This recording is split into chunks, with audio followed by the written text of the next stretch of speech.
something happening to me. There's something awakening in my mind. I can't control it. What did you see? There's a crusade coming.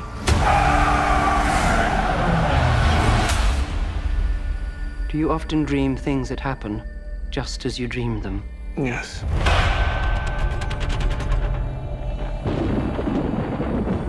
The test is simple. Remove your hand from the box, and you die. What's in the box? Pain. You inherit too much power. You have proven you can rule yourself. Now you must learn to rule others. Something none of your ancestors learned. My father rules an entire planet. He's losing it. He's getting a richer one. He'll lose that one too.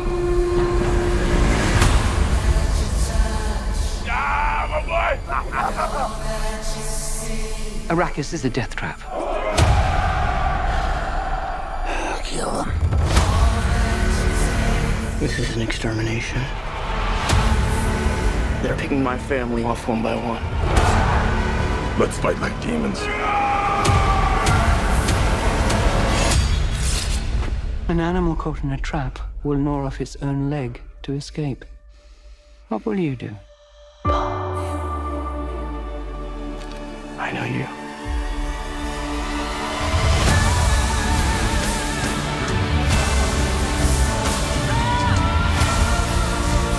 One day, the legend will be born. All of civilization depends on it. The future. I can see it.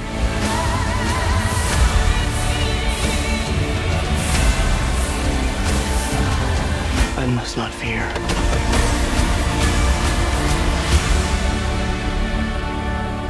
Fear is the mind killer. My Lord Duke. Where the fear is gone, only I will remain. Go, go, go!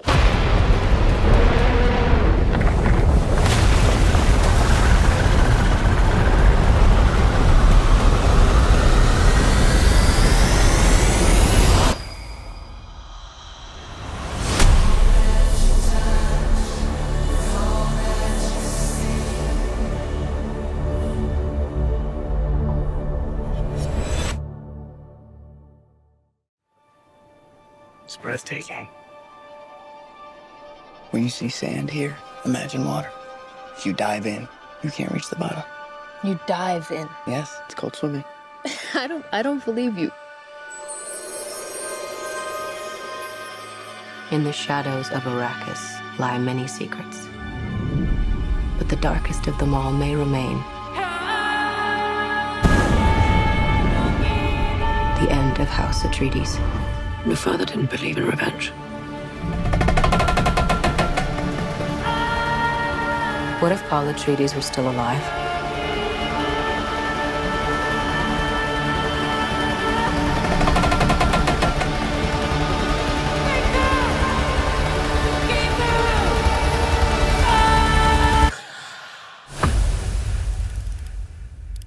Have you ever had a dream about your first ride?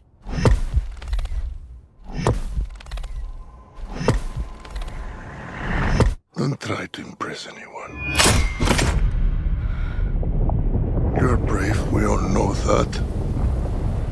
Be simple. Be direct.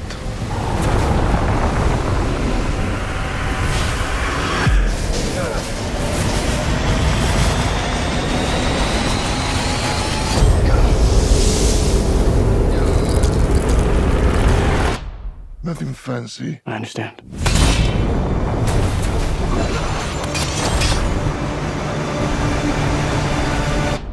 Nothing fancy.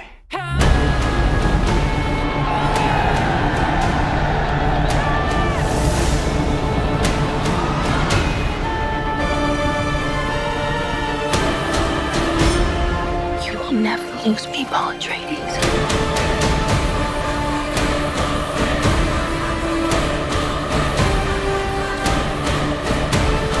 We gave them something to hope for. That's not hope! May thy knife chip and shatter.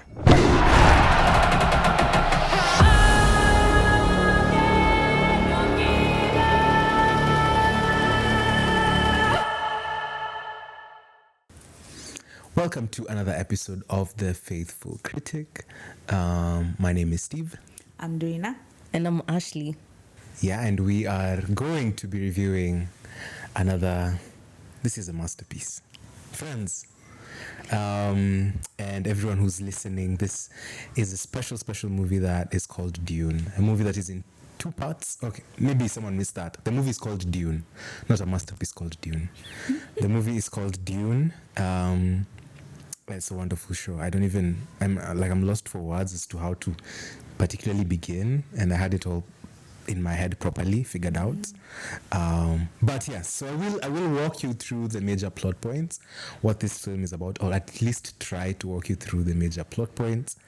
And then we will unpack what we liked about this movie, what we didn't like about this movie, and then also unpack some of the major themes from, as you might have figured by now, a Christian perspective. And yeah, so let's just start from the beginning. So this film is centered in a place called Arrakis. Arrakis it's like a desert land, one would say. There's a lot of dust there and sun. And the very crucial mineral that is of the highest value in this world is called spice. And it is mined in this place called Arrakis. So you can see why it is the center of attention in the film. Another thing that is important to consider is the protagonists of this movie. Now, there is a person called Paul Atreides, who is the major protagonist in this movie. We are introduced to him from the beginning. How to feature is the fact that he's a special character. He comes from a special family called the Atreides family. And he also is apparently one who has been bestowed great destiny or is burdened with glorious purpose, as another person called Musa Okwonga would say. So he's burdened with glorious purpose. We missed that one. Say it again. Don't worry about that. If you know, you know. Anyways, No. so the Atreides family, Paul Atreides, tumeshikanisha hapo, Arrakis. Sawa, ndo tusipoteze what these words mean. Yeah. And then there is also another antagonist in this movie called the Baron, but from the Harkonnen family. So kuna family pia imewekwa as the antagonizers in this film. Now, one thing that we'll come to realize about this movie, let me just tell you about the genre. It's a science fiction fantasy set in another world. It's like, think of it as you have to transport yourself into that world to understand it properly. So it's not in the realm of they're in the Kalahari or something and then they can go to the US or something. No. It's in a completely different world with different moons, with different like the creativity. We'll get to the skills, how we do things. But once we get there, we'll put the proper numbers on creativity. But you transport yourself to a completely different world. And another thing about this movie is it's in 2 parts, as I mentioned. So it's very, very long. It's dense. Very long and very dense. So many things to unpack. You might find yourself struggling to concentrate while watching. But once you get through the first part of trying to understand what this film is about, you will really enjoy what the plot is feeding you and what the story is about. It's very captivating. So it won't take long. So Mili Nishika at the first instance. All right. So another thing about this movie is so let me go to the plot now and try to finish it up in as short a time as possible. So this guy who is called Paul Atreides, of course tumesema anahaipiwa when this family Atreides is given the ownership or the rights to mine this spice, which is the most valuable resource in this world, this right is taken away from the Harkonnen family.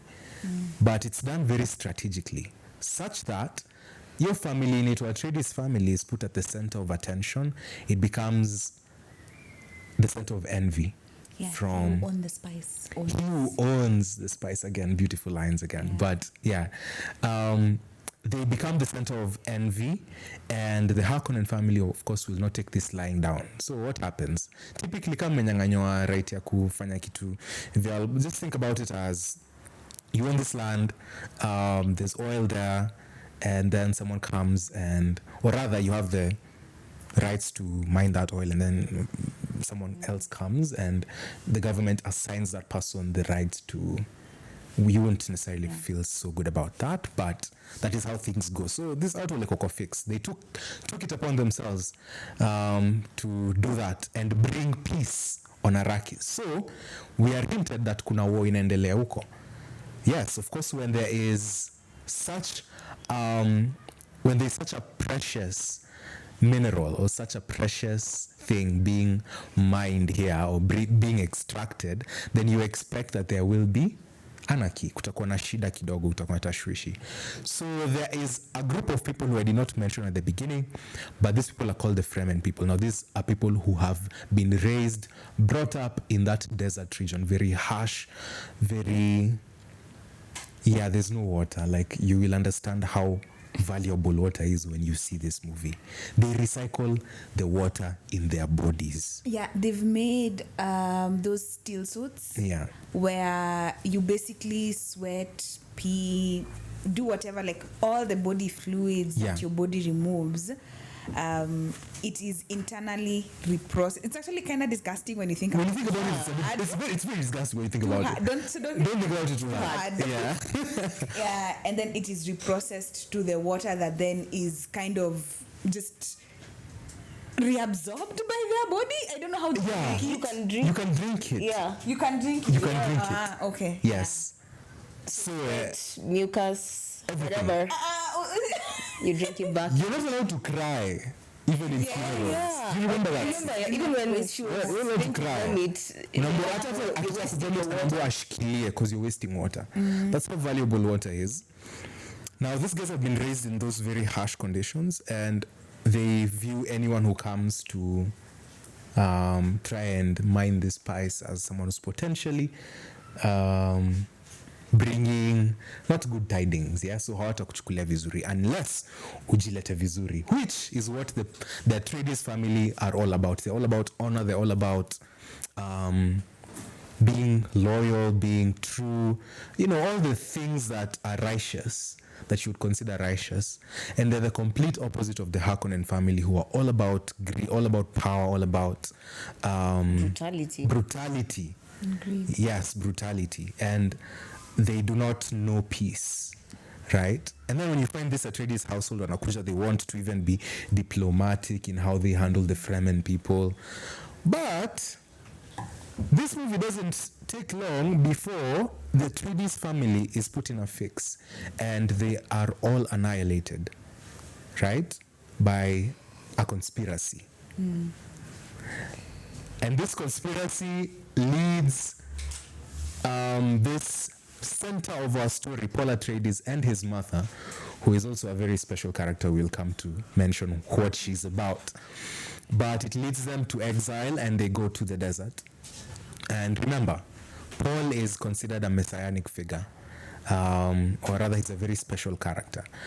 From the word go, I didn't talk about him being a messianic figure, but I will talk about it right now. So the Fremen people are, despite people who have lived in those harsh conditions, they have a lot of faith and they have a lot of strength, and they are great in number as well. So they have been able to survive those conditions. Wakaweza to make something. They have a culture that they live by. They have codes they live by. They have a language they speak. All these things, and they have a religion they follow. And at the center of this religion is a messianic figure. Now, Paul is likened to this messianic figure who is referred to as Lisan al-Gaib. Lisan al-Gaib, or the Mahdi, the great Mahdi, or the great prophet. So once he's exiled, so vile story inajipeleka, very interestingly anajipeleka kwa this people who would put him as a beacon of hope. And once he gets there, he's able to somehow, through the narrative, and also through conspiracy as well, present himself as this beacon. He's looked up to, and ultimately he's able to reenact justice for the injustice that happened upon the Atreides family. But it's not as simple and as clear-cut as that. I've tried to fast-forward a few things here and there. So now, watch the movie. Yes, please watch this movie. It's worth it. It is absolutely worth it, and it is very dense. As you can see, it is very difficult to try to sort of unpack some of the things that are going on in here. Yeah. But all the same, I think I will invite at this point my very lovely co-hosts to talk about some of the things I've missed in my presentation of this entire plot. And I would like them to particularly talk about Jessica, who is the mother to Paul, the Bene Gesserit, who are sort of like ni kama wao ndo priests kwa hii film, ni kama wao ndo wana hold the truth ama what is happening in Iraq. They're the one who are orchestrating this religion, rather, that is in this world. So yeah, what did I miss? Okay, am I the resident? Remind you what you missed. Yes, please. Okay, so I think maybe one on the Emperor. So we did mention how the whole thing of the Atreides going to Arrakis and them being annihilated by the Harkonnen house was basically a plan by the Emperor, who felt like the Atreides house was becoming a beacon of hope and other houses were looking to them. Yeah. So it was kind of a betrayal, and that was his plan from the very beginning, that they'd annihilate the whole Atreides family. So there's that. Two, there's the aspect of Jessica. So Jessica is like a priestess, like they are kind of trained, they're seriously trained by, I think, the old lady, I don't remember her name. It's passed down. Yeah. And only amongst women. Oh yeah, only amongst women. Exclusively. Women rule. Well, yeah. Okay, I see. Is this how you're going? But anyway, so they're highly trained. They're trained in, like, even, it's called poison transmutation, such that they can drink poison and somehow separate it so that it doesn't affect their bodies. And they can change the genders. Oh yeah, they can choose the gender of their children. So even Jessica having Paul was an issue because she wasn't supposed to have a son, she was supposed to have a daughter. Yeah. But then now also they're supposed to be the guys who bring up the messianic figure who's supposed to, like, usher Arrakis to the new world or something. So so Jessica is a key figure because, one, she's Paul's mother, and then even when they get to Arrakis, she's the one who spreads the, like, propaganda that Paul is the messianic figure, so you need to believe in him, even though, like, Paul didn't want it at the beginning, although I think that is quite very strong opinions. Offset has very strong opinions about whether he wanted it or not. Yeah, debatable. Yeah, another thing I feel like you failed to mention was Zendaya in this movie. And I will get to that. Okay, sorry guys, I'm spoiling. Yeah. But I think that's the maybe 2 plot points you missed. Yeah. Right.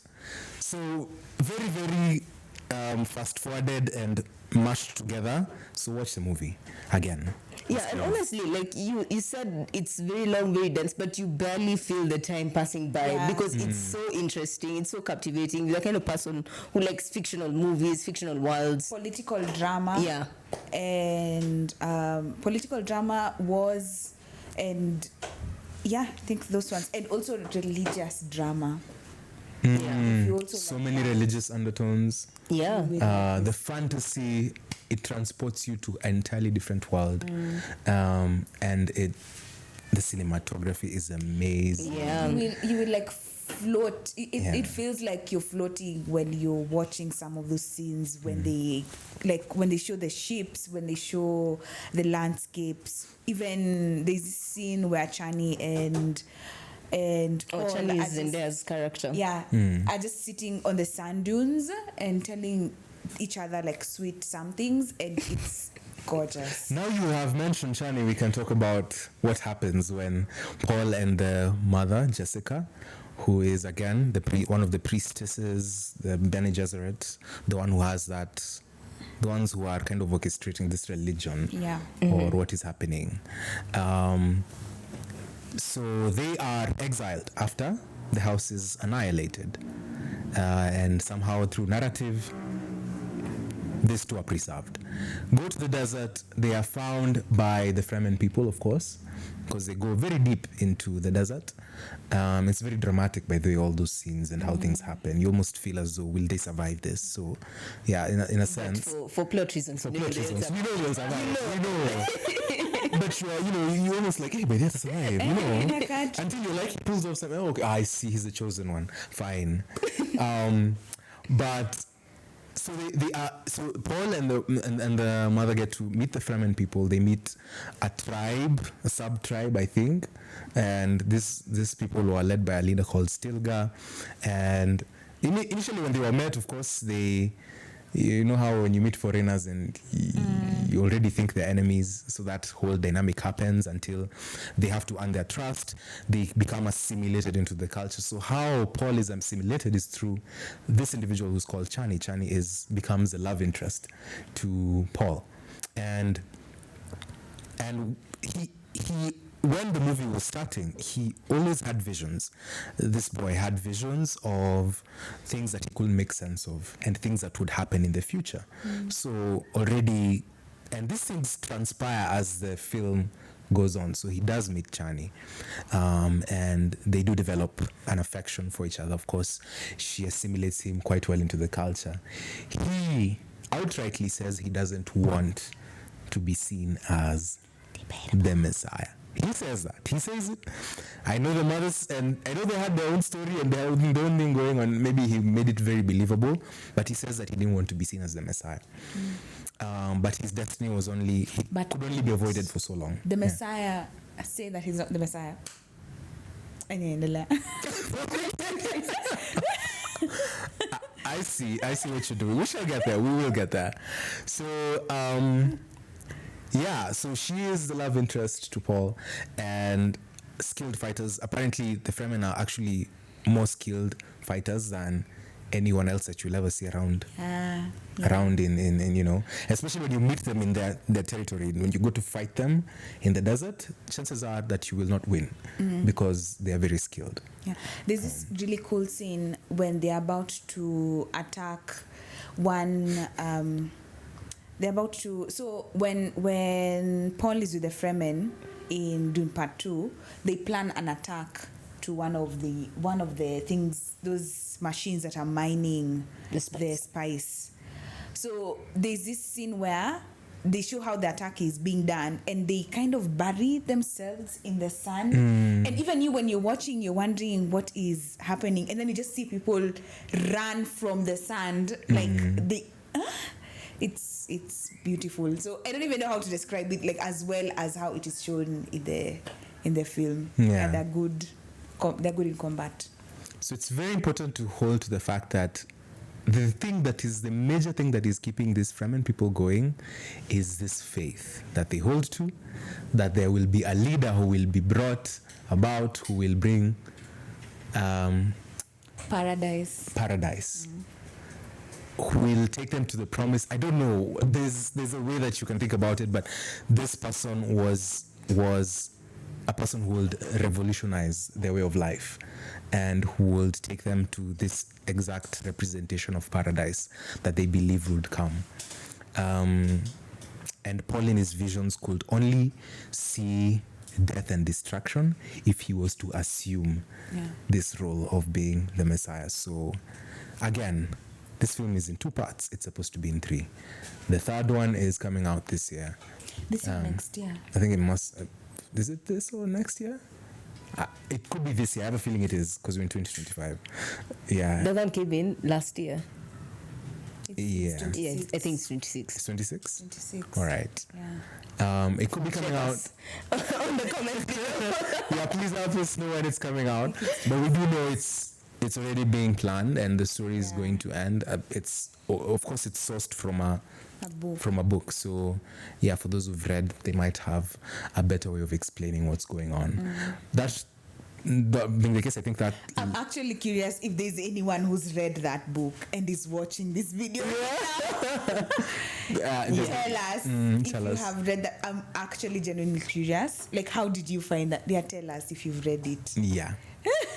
And is it as good as we think it is when we saw it? Yeah. All the same, I think that pretty much covers the plot points. So there's a lot of elements of power plays happening, the element of faith, which we'll always be circling back to because it's so crucial for the story. There is an element of greed and brutality and, evil as well, right? And there is war.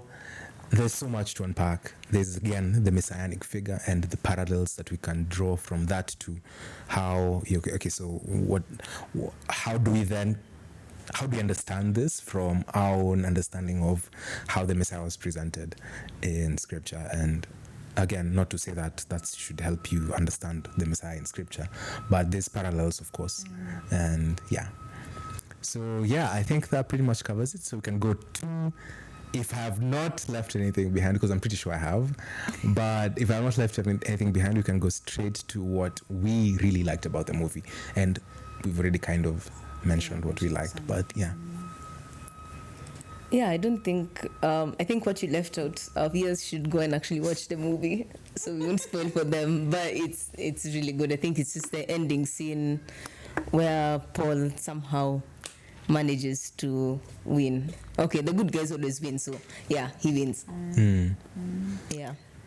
Kind of, but also he does it in a very... Oh yeah, at a cost to himself. Cost to himself. Yeah. Because he loses his love interest. He had to lose his love interest. But in a very... He didn't seem as though he cared. So that's also... No, he just understood duty. Okay, we'll get to leadership and duty and all that. Yeah. All right. I loved the acting. I loved the dialogue of the movie. Every single sentence is quotable. I think even hello, I think it's good. Every single sentence. It's so Shakespearean with how the writing is. Everything is I love the costumes. They are pretty unique. With how especially they do the Bene Gesserits, how they are dressed and how they dress the Fremen are dressed more like something close to how people in Islam would wear, but I think it has like a twist to it that makes it really interesting. Right. Yeah, I think also it was a very good movie. Like everything makes sense, everything ties together. Like I think we were talking about it in another review, how a film has more of just telling and not showing. Like they show you everything. Like if they want you to think that Tradi's house is good, they show you the good side of them. They show the empathy. If they want to show you the Harkonnen house is terrible and brutal, we see that. So I loved the film. I loved everything about the film. Yeah. The characters, everyone, including the Baron, who was, evil. But he was the pure representation of evil, especially in the first part. The second part, we get to at least... Feud becomes the representation of evil. Feud rather. Fade rather, or feud? It doesn't matter. Doesn't matter. Yeah. Doesn't matter. But he is... We will get to also explaining who he is. We haven't talked about him as well. So, I don't know if it's feud or fade, because I also say Harkonnen, but you're seeing it as Harkonnen. So, okay. Harkonnen, okay. It doesn't matter. Yeah. I think you were talking about the quotes you really liked about the movie. There's one quote you did mention, the one where Paul's father was talking to him. Yeah, we'll get to the quotes. I wanted us to finally, before we get to the quotes, talk about what we really liked. And I was talking about the characters. Like, the Baron was representation of evil. Hata wale wabaya utawapenda because of how good they're acting. Oh yeah, and their motivations make sense. Their motivations make sense. Yeah. Stop shading Gladiator. This is a new movie. We're done. We moved on. Okay. So it's the characters themselves are people that you will find yourself like really being drawn to. Even some of those side characters in that show, like for example, there's from one of the Fremen people. But I remember she died while she was in one of those conquests, or rather when I think they had attacked or and she was left. akabaki nyuma. Yeah. Even that character, I was like, she stuck in my mind because it was like, well, she's memorable. So it did a very good job on the characterization of just about everyone, even the side characters. Even on Harkonnen side, Batista's character, I don't know his name. Even him. Yeah, he was Harkonnen though still, but yeah. So I think that pretty much covers what we really liked about the movie. The music. You talk about the music. I forgot Hanz Zimmer at his finest. They almost denied him the Oscar nom for Dune 2. Yeah. And personally, I was about to fight on Twitter. Would you fight? I would have fought the Oscars, because how dare you? That score is. Go look for. It's called Times Something. It's the song for Chani and Paul. That one. That's their song in 2. And then the main theme for something like that. Yeah. The main theme it's in 1. Beautiful. He's like, it sells you. You know, the music is important as well, even in a film. And this podcast surprising us with the vocals. It brings you into the world when you listen to those songs, to that score. It's beautiful. Yeah. Now that we've really hyped this movie, is there anything we actually didn't like about it? Yeah. Okay, one thing, and it's a bit on the believability. First of all, Paul has to fight a number of adversaries so that he's able to like conquer and stuff. And if you look at Paul's character, no shade to Timothy. Is it Chalamet? Yeah, I think I said it the right way. So no shade to him, but honestly, he's a bit small in stature, and some of the fight scenes are not believable that this guy can actually do the stuff he's doing. Really, I think they're believable. I don't think it's entirely believable. Strength even in a small body. What do you? But then, like, okay, he has training from the best warriors. Yeah, but still, he has training from Thanos. Yeah, still, his stature doesn't make it very believable. And then also the second thing is, I feel like the final battle was won a bit too fast for my liking. Like, okay, yes. The Fade, yeah. Yeah. Oh, no, not the Fade one. The Fade one, he actually had. I think there was a point you even wondered whether he'd actually win. Not the one where he's one-on-one with Fade. It was like the war. Yes, I feel like Emperor. Yeah, the war with the Emperor. Like I think the Emperor's army is called the Saduka or something. Like they've been really hyped. Okay, the Atreides family was also good, and the Fremen warriors were also good. But then Nooks as well. Yeah. Okay, maybe they had the advantage of surprise. Element of surprise. But still, I felt like that battle was won way too fast for how much it hyped the Emperor's army.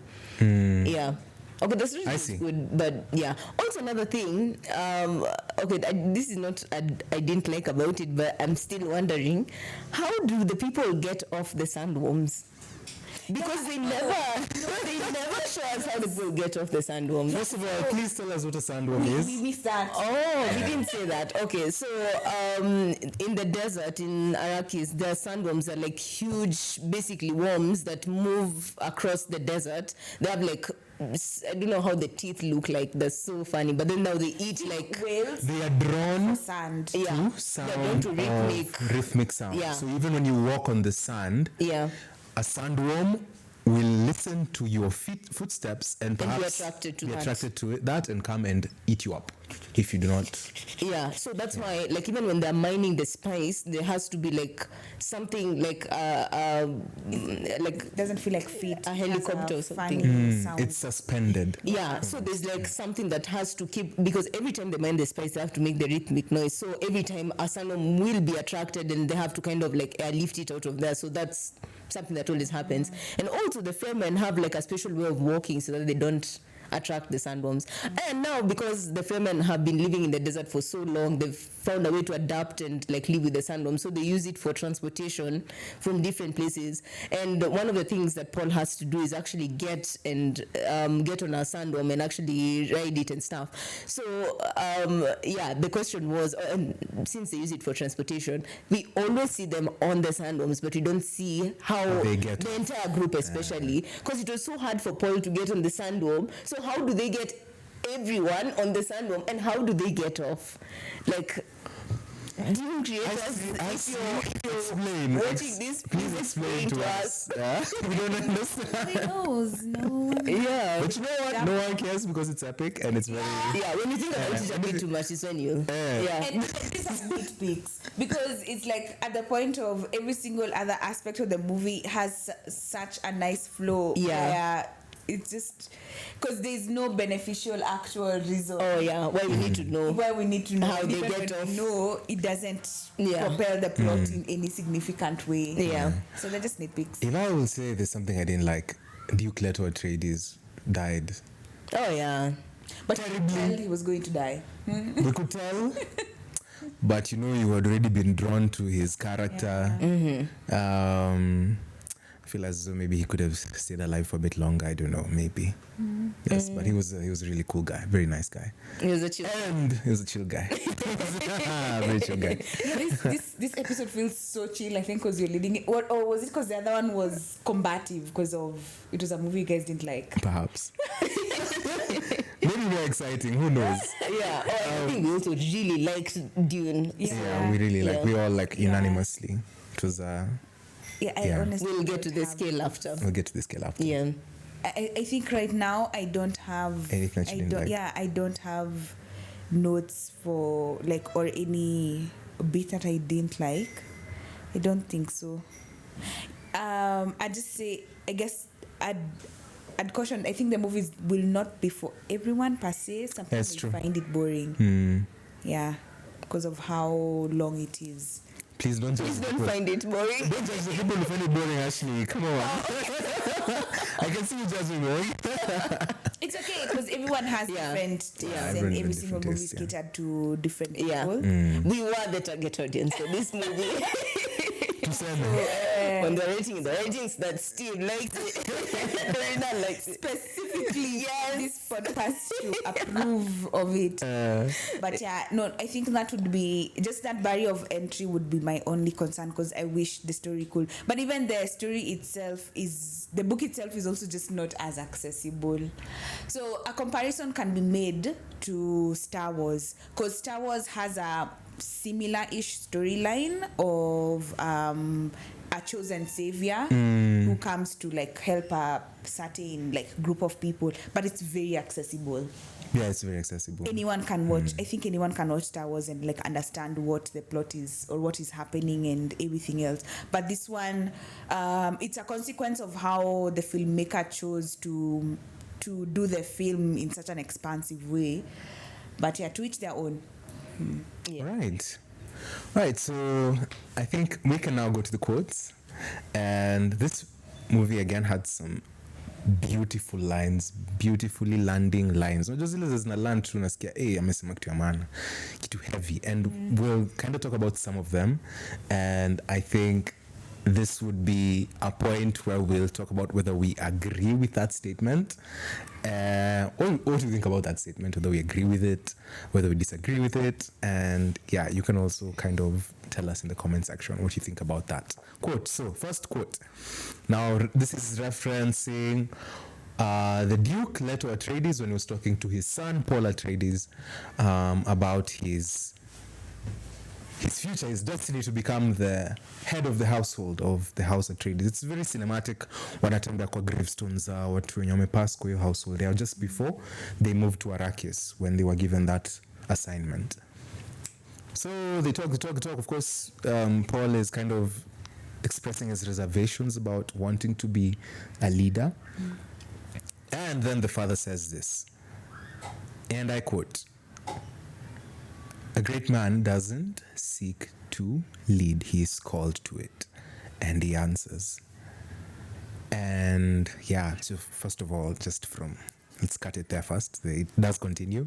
But do you guys agree with that quote? A great man does not seek to lead, he is called to it. And he answers. I think you start, because I have a very cynical view. Oh, okay.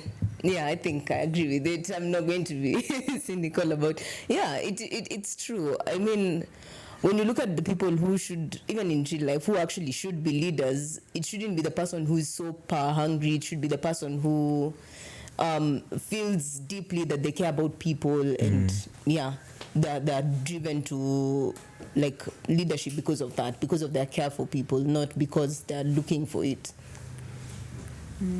All right. Yeah, and I agree. I think my cynical point of view was just in the context of the film, where the father knows that. So the son is a bit timid about wanting to take up leadership, but he's the only son, and he's the father. He should be enacting more pressure. Yeah, no, not enacting more pressure. I feel like in a weird way, it sounds still kind of idealistic. No, manipulative in some way. I don't know how, because he says like the one who is who is to be a leader does not desire leadership. Oh, so it's a good thing. He should be a leader because he doesn't desire. Yes, exactly. Okay. I see. So it's like hata ukikataa sahi unajua wale leaders waziwo ukataa. But then he does proceed that quote and finish it with the line, which is very... Yes, I love that line. Yeah. It's a very cushioned line. So nasema, great man doesn't seek to lead, he's called to it, and he answers. And even if your answer is no, you'll still be the only thing I've ever needed you to be, and that is my son. Yeah, that part is wonderful. That affirmation is wonderful, for sure. Yeah. So that's the entire line. Again, you see why we liked Duke Leto Atreides and why his death, it didn't sit well with me personally as an individual. But he dies in such an epic way. He does though, because it's I'm taking you all with me. Yes. He dies in such an epic way. Right, so that was the first quote. Quote number 2. Let's take a context for each quote. Now, in this one, I will actually still put context. Now, this was Paul being trained. First instance, we see him in actual training for combat with his... this guy who acted as Thanos in... I can't remember his name. Can't remember his name as well. Yeah. He was. Oh, it was the one. Yes. It's called Duncan, Idaho, I think. No. Duncan was Aquaman. Oh, okay. The one his right hand, like he felt like a brother. Okay, Duncan felt like a brother. Actually, both of them did. Okay. No, Duncan felt like an uncle, He felt like an uncle, strict uncle. Okay, yeah. And there is a question also that we'll kind of talk about Musho about him having very strong male figures in his life, and maybe it can be the follow-up to this one. But hii scene alikuwa na huyu trainer wake. Amekuja amemapproach. First of all, he's training, and then he tells him he's very alert. He tells him to be very alert at all times. He enacts discipline on this boy, and then when they're training and he's kind of winning in that training battle, Paul says, "It seems I'm not in the mood today." And then trainer wake anamwambia hivi, what does mood have anything to do with this? what has mood anything to do with it? You fight when the necessity arises, regardless of the mood.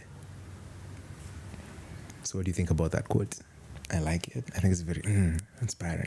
Someone write that down, please. I think I do agree with that quote.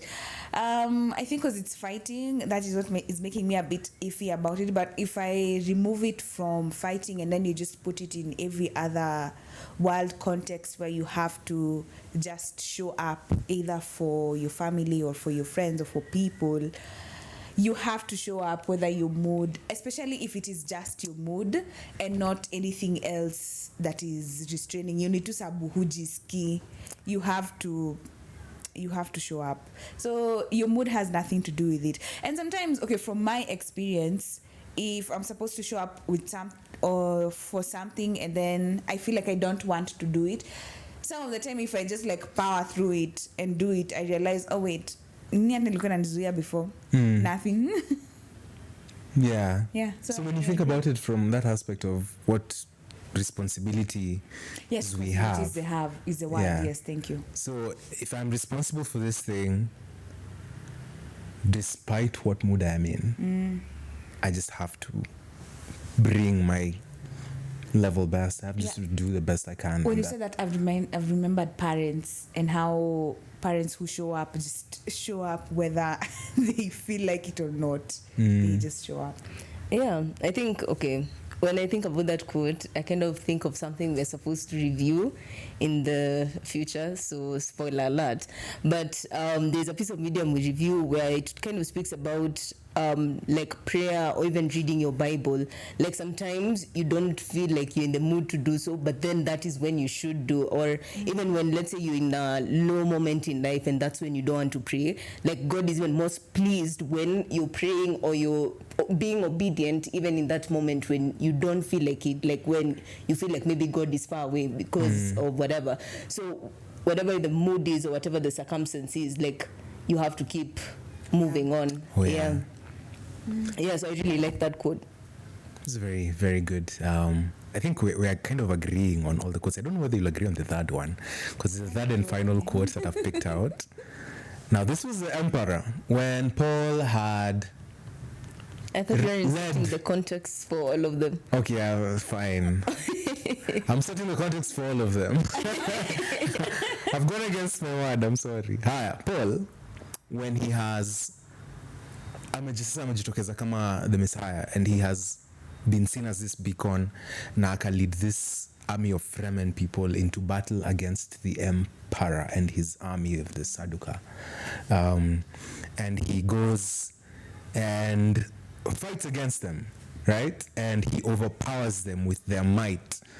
And that's the battle that Ashley was referencing as Nkamelisha too fast for her liking. But regardless, we were rooting for him. What do you mean? We were rooting for him. We wanted him to lose. He had already lost another battle before. He came there. But that's a cool battle. Emperor Heavy. This is the first meeting that he has with the Emperor. And then, of course, he's very upfront about the Emperor wants him to, kneel before him, to subject himself to him. And, of course, Paul akakata. Alafu, Paul anamwambia, you'll be lucky to keep your head. And then he goes on to say, now the Emperor this is the quote I want you guys to pay attention to. The Emperor says, do you know why we killed? Do you know why I killed your father? Or why had your father killed? Kind of paraphrasing. But the Emperor says this.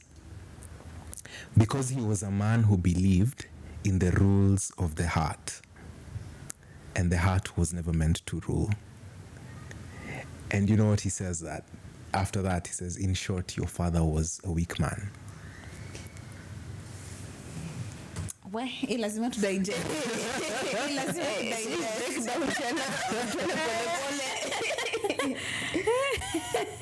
Higher. The Emperor. I think just say the quote. Yeah. Or you want it from the beginning? Yeah. Emperor meets Paul. This is when Paul... Not to the context, just the quote. Yeah. Emperor says to Paul, when Paul is confronting him and has subdued him and all these things, he's giving him a reason for why they killed the father, Duke Leto Atreides. Anamwambia, do you know why we had your father killed? Do you know why I had your father killed? He says it is because he was a man who believed in the rules of the heart. And the heart was never meant to rule. So in short, your father was a weak man. That's what he says to Paul. What do you think about this quote? I feel like it's so layered in my mind right now with so many thoughts and reasons of whether I don't agree. In context of the movie, I don't agree with the emperor, of course, because as the movie has shown us, Leto was a great and was a good leader, and he showed empathy. An empathetic leader, yeah, who believed in not subjecting his people with power and might, but with diplomacy, with understanding, with, honor. Yeah, yeah. So, and even when we transfer that to like leaders, let me call them just secular leaders in our world right now, who are abiding by, I'm guessing, just rules of law, I guess, I think it should also apply with how they should lead the people in that way. But also, my Christian mind is also like... Heart is very deceitful. I know. So wondering, First of all, the heart being deceitful. So, like, how do we, like... So, the quote... in context... The heart meaning, like, compassion for people, not like... So in context, the heart means compassion for people, treating people with dignity, being empathetic. Oh, being... like that as the scripture for the heart. Okay, fine, yes. If it is that. Do you agree? We disagree. We disagree with the quote. We disagree with the quote. Okay. Yeah, because you should lead with compassion and all other nice things that she has I would said. love to hear that opinion, honestly. But what about that opinion? But now, anyways, when you think about it from now, just the...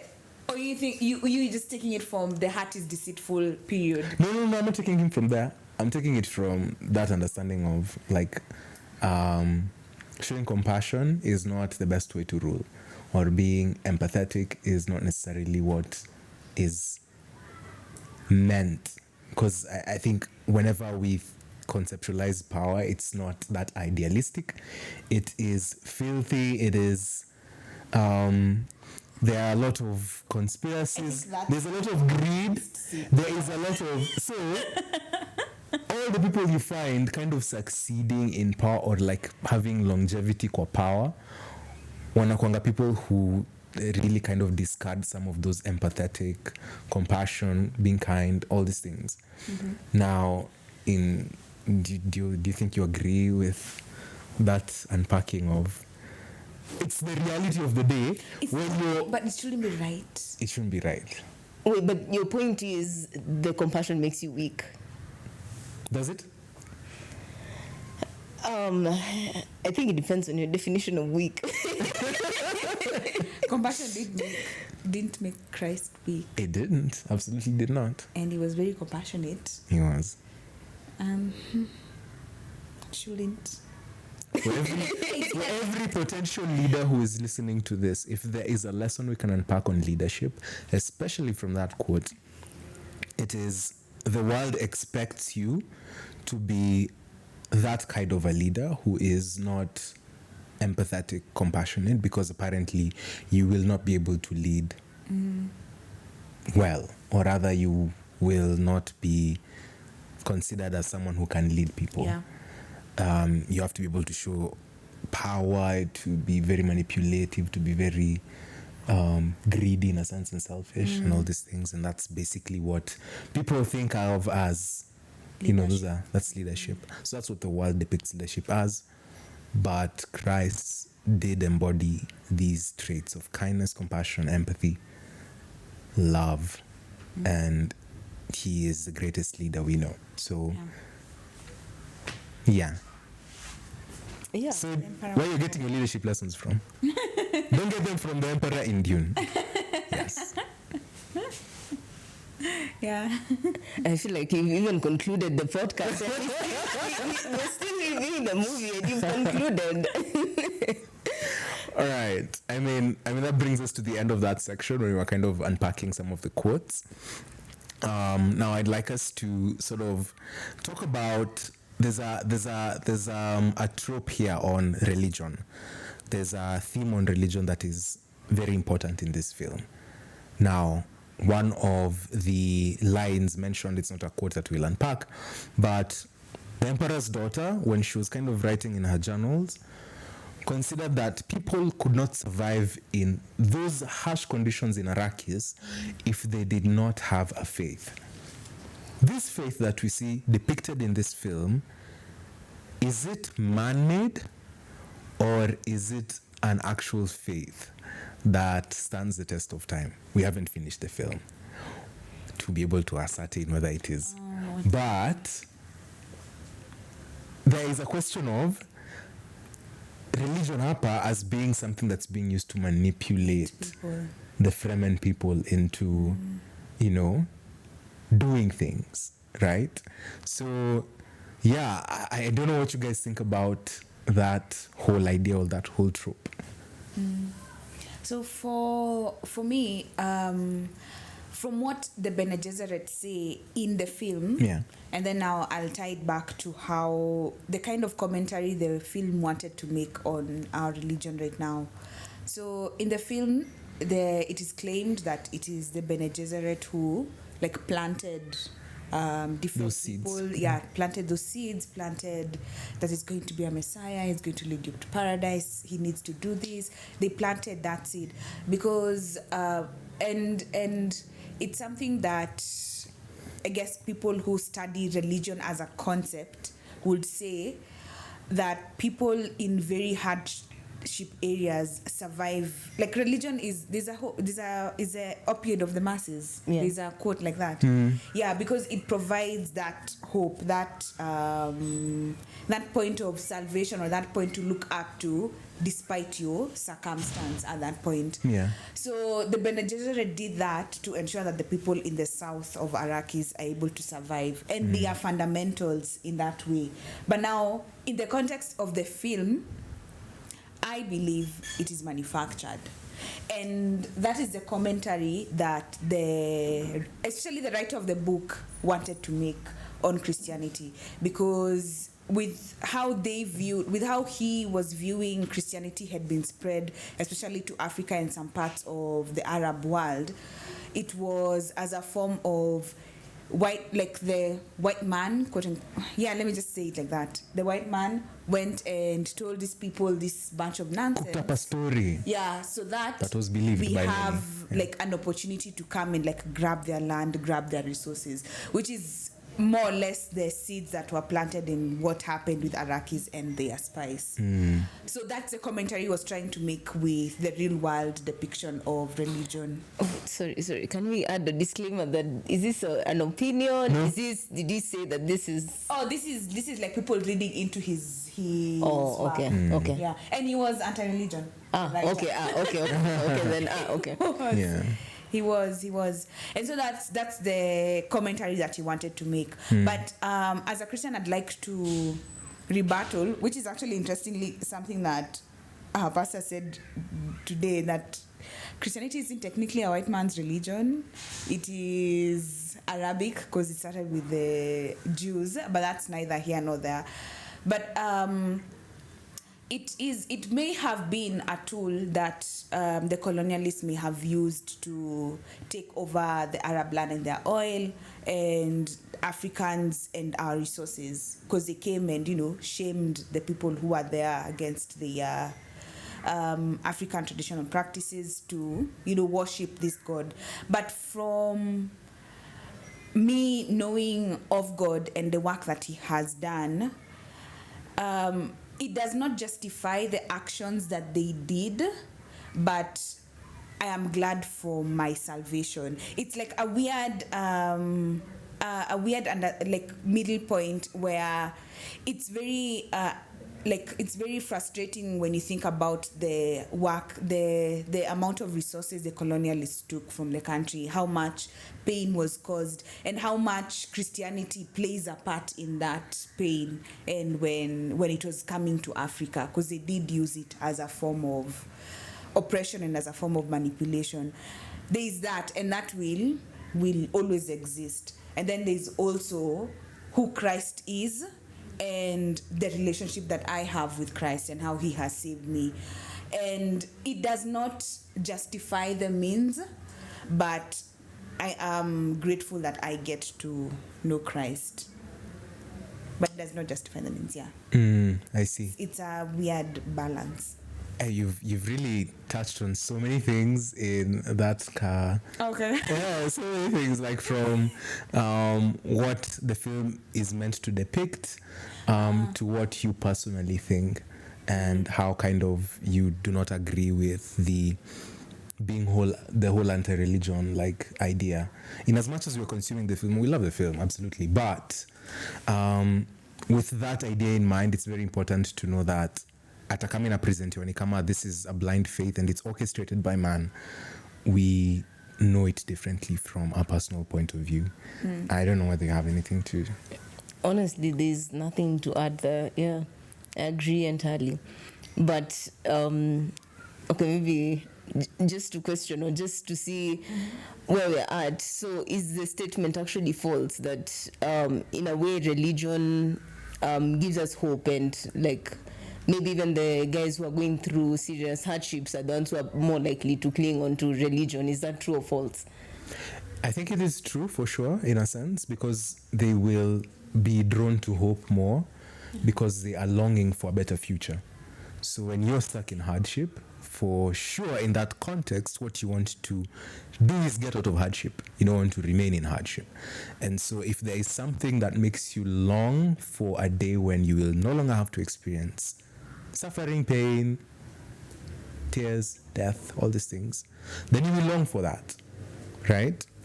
Yeah. However, this is not just a blind faith, because there is a question of who the Messiah is, and I think that's kind of the next question that we have, because he's not someone who was brought about by any conniving means of man, or like by any Bene Gesserit, or like by it was not man who made Christ. It was not he was not of man, he was of God completely, 100%, but who condescended as man, born as a baby, as an infant, and raised to die, and ultimately allowed us to answer the questions of what happens when someone dies and after someone dies. The only conclusive answer we have in history as to the most mysterious question that has ever been asked by any religion, and that is what happens after death. And yeah, if there's an objective answer to that question, I will cling to that answer. And not just because of the fact that there's an afterlife and there is hope in that, it is because of the person and what he represents. So, yes. In this film, there is also someone who is likened to a Messiah. But he was actually one of those likable Messiahs. But if you were to draw a scale, Paul Atreides and Christ. Paul, very battle-hardened, or rather anajokpigana, anaweza lead people into battle, can lead a revolution. Hiyo nini on earth. Christ. Oh no, but it's like what people thought the Messiah would be. Exactly, what people thought the Messiah would be. Yeah. And so it actually is what people thought the Messiah would be. Someone who would bring that sort of, and that is exactly what people had in their minds. Mm-hmm. And that is exactly what Christ was not. Complete opposite.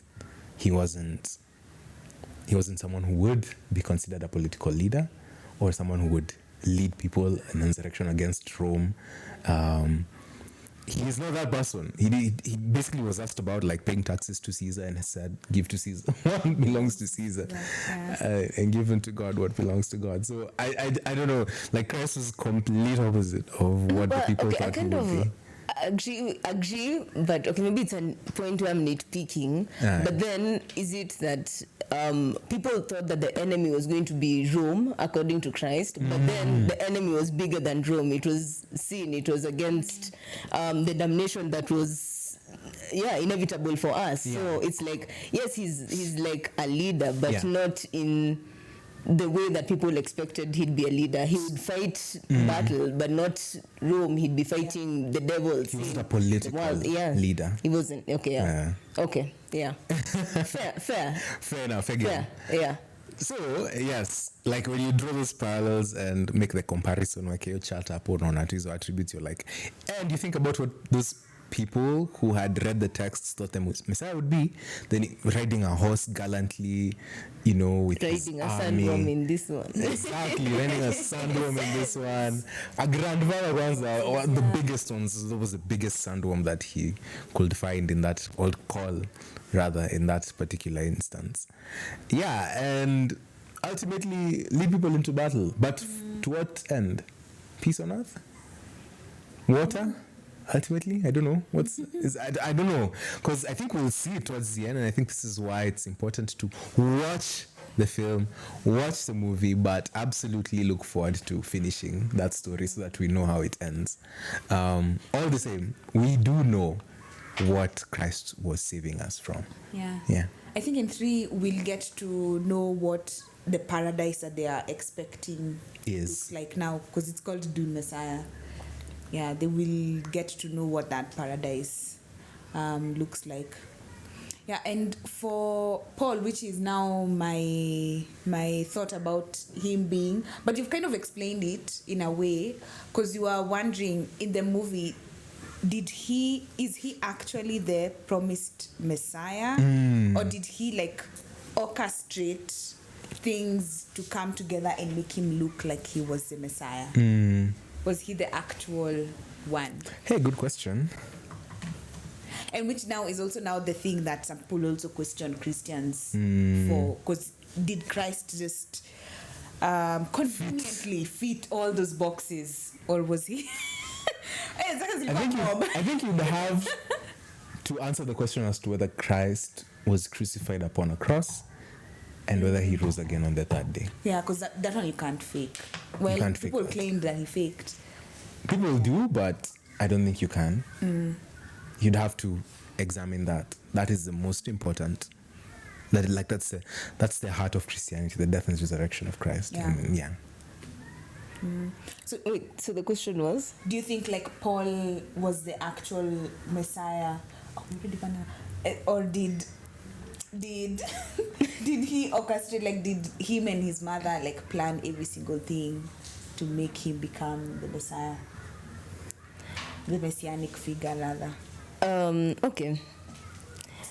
I think just because the mom kind of schemed and planned and propagandized doesn't negate that maybe he was the promised one. I don't know. I feel like he was. Why? Because towards the end, when he drinks the sandworm juice and he can see various futures, like he's working towards being a particular future, meaning that he's trying to achieve like the messianic purpose or something. So I think that's why he's, regardless of how he came in and whatever, I think, but then now I see why it's a bit complicated, because now the parallels to Christianity, but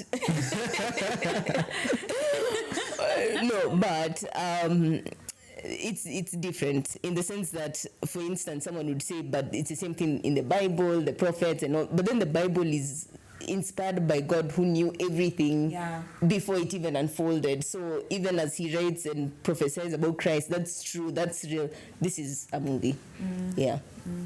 And the critique doesn't land because Christ is for real. Like it wasn't, he did not orchestrate those things conveniently so that he can be the Messiah. You'd have to orchestrate very wild things. One, a virgin birth, the Immaculate Conception. That's so wild. You'd have to orchestrate all the miracles of all the prophecy of him being born in Bethlehem, and all these things, and being the suffering servant. Yeah, they're not convenient. His death itself, the reason for his death, and ultimately his resurrection. You'd have to Yeah. Yeah, actually, when you said it, I realized they're not convenient because the ones in Dune, they're a bit convenient. Like, he can learn how to ride the sandworm and therefore ride the sandworm. He can learn how to walk in the sand so that it cannot like bring in the worms and therefore be able to do that. But for Christ, the critique can't land because some of those things, it's God who is doing it, and Christ is God, but as humans you can't amwezi kuja together alafu mpange You can't concoct that. that to happen. It's not possible. Right. I think we have gone over so much about this film, and there is yet more we could talk about. And unfortunately, at this time, we just like to end with our scale, our very wonderful scale of how we rate this movie. And we shall start with believability. Scale is 0 to 5. Yeah. Okay. I'd give it a 4.5. Okay. Why not? Najua 0.5 ni Paul Cooper. Yeah, Paul is too small to be. Yeah. Maybe leave that as well.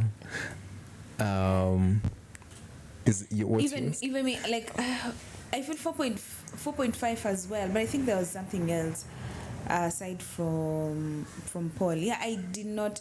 I think it's because I know Timothy the actor. And I could tell in the movie they're trying to frame him upwards. So especially when you watch 2, ikiishaisha now when he becomes the Lisan Al-Gaib, you can tell the camera kind of shifts. It's the angles shift and heavy, so he's bigger than he seems. Bigger. And even in some of them, I'm like, you're not that big. How are you? We'll make muscle pads in the near. But you see, their believability becomes because they have made it believable, despite the fact that you know the person. So I will stick with my 5. I'm sorry. But now, because I could tell that's what they're doing. So, yeah, I think when we get to acting, it justifies why they chose him, because he really does land with everything. Sinks into the character, and I depict vizuri. So I think that's why they went with him. And especially when you think about it from the beginning, because he has to be small in one. Oh, yeah. Yeah. He has to look young and tiny in one. Oh, and they didn't do the Captain America thing where... Alunga, all of a sudden. Machine maker in this world. Yeah. So for believability, after I watched the movie, I wanted to go live with the Fremen. It felt like a real live land that you could go, which is weird because I don't even think I'd survive, but yeah. All right, you've already talked about the acting, so let's go straight to acting. Oh, yeah, I'd give it a 5. 5. 5. For sure. I have a friend who I think would give it a 3 because of Zendaya. What did she do? She did not.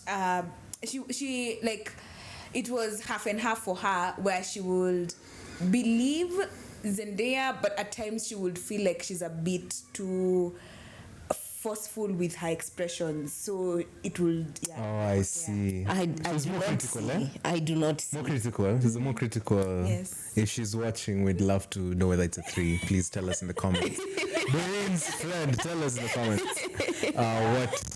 what rating on acting you'd give for this movie. Yeah, even Stilgar, like I really like Stilgar's character. Oh my goodness! You remember the scene? There's a funny moment where Paul says he doesn't even want to be the Messiah. He doesn't want anything to do with it, and now Stilgar is like a serious believer in the Lisan Al-Gaib. And then thereafter, he's like telling people, you see, the Messiah is humble. He would never want to. Yeah, that was funny. Yeah, that was funny. Like, he didn't want the glory to be ascribed to him, so he was like kind of humble. That's why he is the Messiah. Even the accents. Would you say the accents were? Yeah, because people who were further south had thicker accents. And then people who are Yeah, let's go back on believability. Another thing, sorry. Yeah. Also, the fact that people are in Arrakis, you don't expect to find like Viking type people in Arrakis. You expect to find maybe more black and brown people, and that was a there too. That was a there too. Atreides was more white people. It was a cold place, water, nini. Yeah, makes sense. So builds on the believability. I see. Sorry, back to acting. Yeah. Shaman's acting actually. Oh, Tushamaliza. The next one is entertainment. 5. For sure. Like, honestly, I didn't feel the 4 hours passing by. For me, I think it was a 5. I think for me, I'd give it a 3 because I could feel the length of 1 until they go back to Arrakis and they're now fighting the Emperor's army. Is it the Emperor's army and the Atreides army? Like, I feel the first hour of 1 dragged a bit for me, but it's because it has so much you kind of have to pay attention understand. Yeah, that's true. So you feel the for me, I felt that time going, but just for 3. For 2, speedy yo hata ingojei mtu. Yeah, entertainment, I would definitely give it a 4. Let me go in between 3 and 5. Yes, I was really entertained, and I think a lot of elements really come kwa your entertainment value. The music, the cinematography, the lines, the scenes, epic scenes, and the dramatic scenes. Hizo zilikuwa so. Yeah, please move over to the logical side. Yeah. All right. I think the final one, the final one, there's creativity. Man, I feel like for me it's going to be 5s across the board. If there was something above 5, we'd give creativity. Because where? How do you write that? The world building.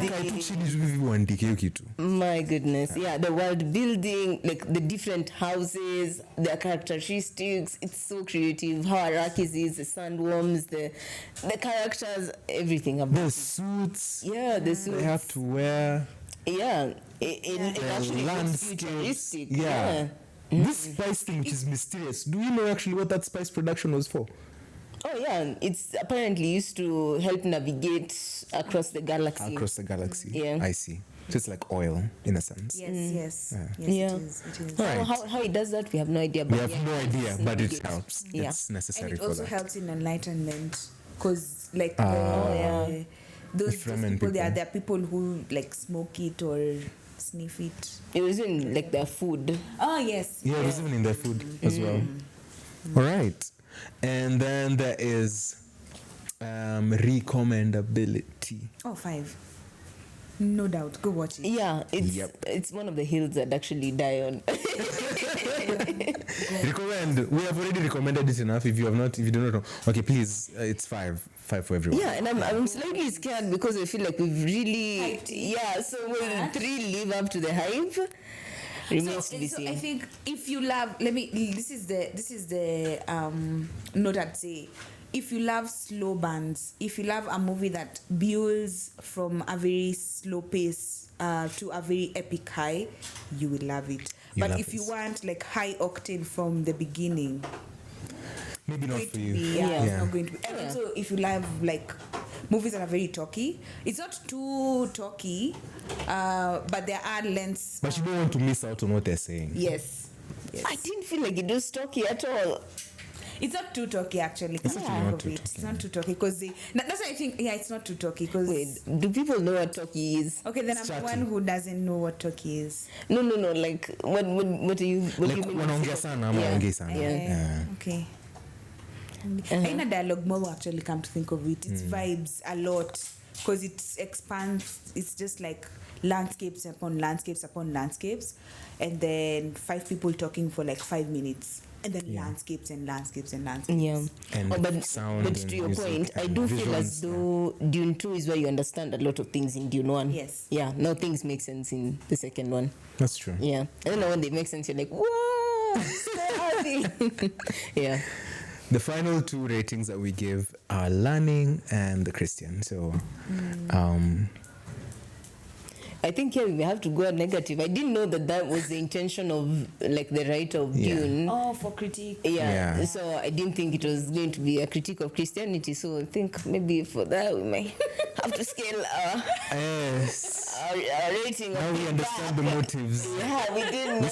We see what you did I there. was just vibing. I didn't know. In ignorance. Yeah.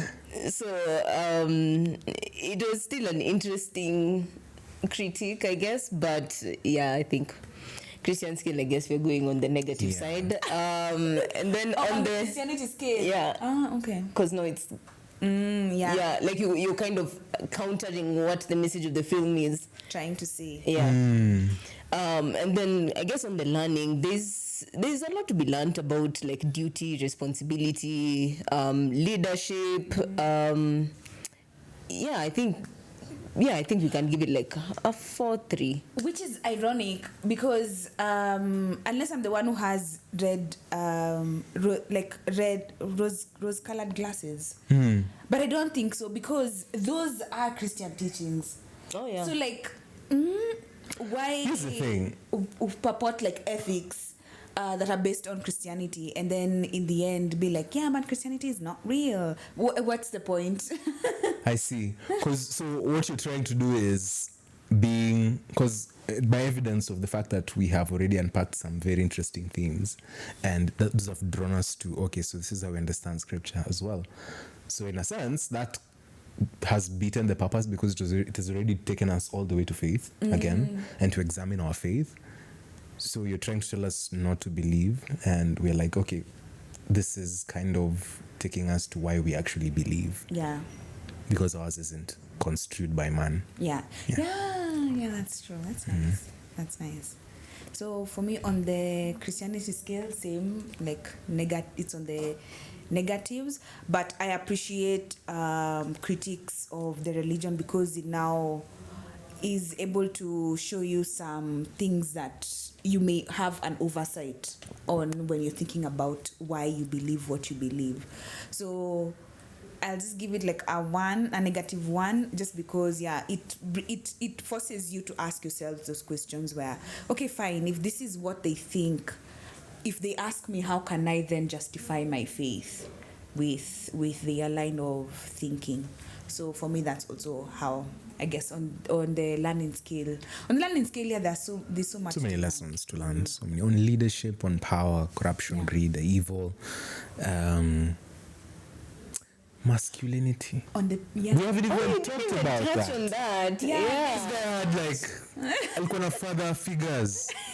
Not just one. At 1 hour 15 Wote. minutes. Walikuwa tu guys, like strong-willed guys who you could draw very strong manly lessons from. So I just felt that he was surrounded by strong men. And then on now the women's side, because they did not have agency and they did not have visible power the same way that men did, they had their side religion. They had their side like priesthood or thing which they preserved for them. And then in the end, now this is like Genesis, I think it's 3, where the woman will come for. Yeah. It always brings itself with how sometimes some of these things happen, because even if they have no visible power, they actually do have power, because they are the ones who decide the gender. They're the ones who go to the ears. The whole plot of that treatise family came from the Bene Gesserit. Yeah. They control the entire empire. Absolutely. Basically. They do. The women are the ones who control the empire. Yeah. Despite not visibly being the ones at the forefront. Because the Bene Gesserit are the ones who also provide the concubines for the kings and for the emperors. So yeah, there's that verse but yeah, that verse after the fall of man, there's a curse that God gives the women as to how they're going to be with men, and it just shows itself very clearly in this film. So another lesson on the feminist movement culture. I don't know. Itakuwa like, it needs a full episode to unpack. If you want that episode, we can send it. Of course, you want to do that episode. Of course, you want to do that episode. We'll be cancelled. In any case, the prophesied Messiah, who was Paul, ended up being actually an abomination to the Bene Gesserit because he was not supposed to be who he was. Yeah. At least according to them. Anyways, that... You have something else? Oh, sorry. No, I've just remembered how he was actually related to the Harkonnens. Mm-hmm. Yeah, Yes. I didn't forgotten about that. Yes, it was By the way, honestly, go watch that movie. so dense. If you have gotten to this point of the podcast and understood most of the things that we've talked about, I'm very surprised. I wasn't surprised that you're here, but go watch it. You'll really enjoy it. And maybe you can come back to this podcast and have even more deeper insights as to the things we've talked about. Yeah, and especially like on the critiques on Christianity, like what do you think about it? Yeah, what do you guys think? And here's that brings us to the end of our podcast for today. So catch you later. Bye. Bye.